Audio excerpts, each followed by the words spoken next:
Hi, this is Roger, thanks for dropping by. It's the time when people would be thinking about what to do with their candles on their pines.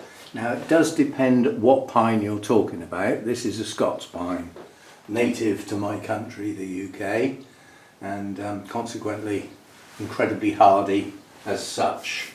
Now Scots pines are a single flush pine, but with a special set of circumstances. They're a single flush pine with lots of back budding, so they're not difficult to get to back bud. Nonetheless, the principles still apply. Now, a few years ago, I was wondering whether I would ever get to be able to say this about this tree. As far as I'm concerned, this tree is now in refinement. I have the pads I want, I have the basic shape I want, it's covered in wire at the moment, that's going to stay, it's been on there some time now, it's been on there about a year, but it's going to stay until the next flush of growth has matured and therefore any swelling that goes with it has finished. Now, with a pine with gnarly old bark, wire marks don't actually matter that much, as opposed to on a maple, they look awful. But what do I mean by refinement? This is now a process that I will do over the next few weeks. And it's a matter of, I have the shape I want. So as far as the candles are concerned, everything that comes outside of that basic shape comes off. Like that. Like that. This kills two birds with one stone, because basically the ones that are most vigorous are the ones that are getting hit now. Yeah, so now my shape's back. This one is below the line of the shape, but nonetheless is quite a vigorous candle, so I'll have that one while we're at it. Now down here we've got a weak branch. Nonetheless, we do have candles shooting out beyond the shape, but I'm not going to take so much off of them.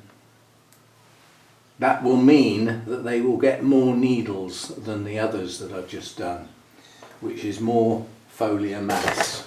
Whoops, just kicked the tripod. Goodness knows what that did for you viewers. Now when we get up to the top here, I've got a job to see what I'm doing, because this is too tall for me. But in a way it's sort of good, because, you know, it's a case of, well, anything that's sticking up that I can see from down here is obviously breaking the skyline. And this will be done over a period of time. This will be the only time I'm going to film it.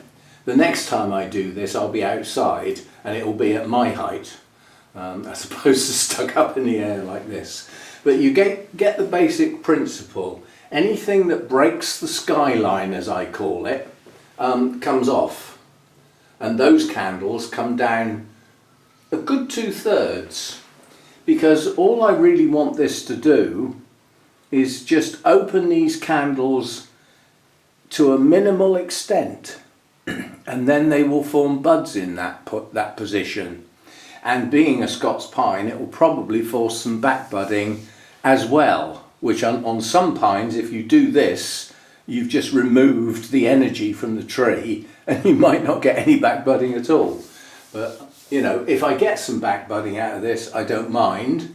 If I don't mind. I've got my basic shape and these pads are quite dense. The only thing I would say now is that the new growth, I mean, this tree's not getting fed.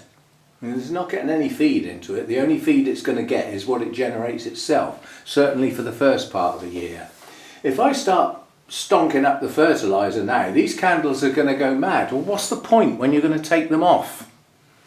Feed after you've taken the candles back. So when I've had this will take a couple of weeks to go through this, because obviously the slower, smaller candles, you know, they've got to move on a bit before I have a go at those. But once I've finished and all the candles have been dealt with, and the needles start to open on the bits of the candles that are left, well, that's the time to feed, probably, isn't it? You have to apply a bit of logic sometimes. I suppose it comes down to why are you feeding? What are you trying to achieve? I've got a good root system. It hasn't been repotted this year, it was repotted last year. It had plenty of the, what do you call it in it? Mycelium, is it? Mycelium? In the root base, and I transferred that over to the new media, so that should be there. That helps feed the tree through the roots, sort of symbiotic relationship and all that stuff. But basically this tree doesn't need lots of feed, because all I'm trying to do with it is maintain what I've got.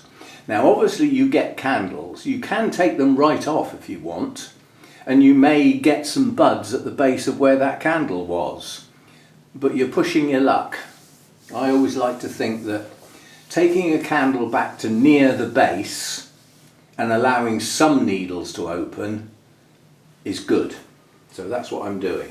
The other thing I've got to do on this, which might not be on camera, some of it will be, is the gin and the shari, which gives it its nickname, lightning strike, is getting pretty manky and it's not nice and white. Now I've got a decision to make. The layer inside the bark, when you cut a branch off and you put the cut paste on, it's to allow it to heal over. Well, when you've got a shari, you don't actually want it to heal over, and it is. As you can see, it's starting to encroach.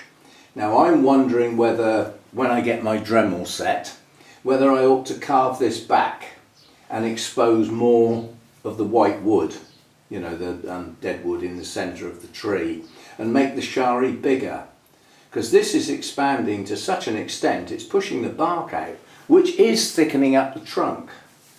But there is a problem with that. Hang on, I'll have to put the camera down a bit because it's on the top of the tree at the moment. I want to talk about the bottom of the tree. Down there. Come down a bit as well. Right, so this shari comes down, it only comes down to there, and you can see that this layer here, now if I turn that a bit, you can see where the nice bark is, and around this side, but looking at it from the front, it starts to get a bit narrow here, because there's no shari, and this part of the trunk is getting thicker, because the bark is being pushed away by this, which is trying to heal over. So I don't know whether I ought to try and carve some of this off. I could probably do it with a knife actually. And then, but what I was going to say is that this needs treating. This needs the sulphur treatment to whiten it up. Start of the year is a good time to do it. After the winter, when it's got a bit green and a bit tired looking, do it in early spring and get it out in the sun, and it'll go a nice white colour, and it looks the part then. I'm just having a look at some of this wire down here. It's not actually biting in that bad. There's an awful lot of it. It's like scaffolding. Anyway, so that's what I'm up to with the candles and the logic behind it. And what I'll do now, no actually I won't, I'll do it as a separate video. I have another Scots pine that's in a totally different state of affairs. So we'll have a talk about the candles on that one, but I'll do that separately. So that's that, and I'll keep at this. I'll niggle at it sort of almost every time I walk past it. And gradually all of the candles will have been dealt with. The energy will have been evened out across the tree, and the pads will be maintained in their current basic shape. So that's that. That's my idea with candles on a tree that has taken quite a few years of, after a lot of years of neglect and getting totally out of shape, it's now had a couple of years of work and effort. And I think I've got to the point now where I can say I'm refining this tree. I'm keeping the pads, perhaps making them denser with smaller needles, which is the fine bit, the bit at the end of the work, the pleasurable bit. So I think I'm sort of there with this one, and dead pleased as a consequence. Okay, if you're not subscribed, it would be nice if you did so, and don't forget the old thumbs up, it all helps the channel, and I'll see you next time. Thanks for dropping by.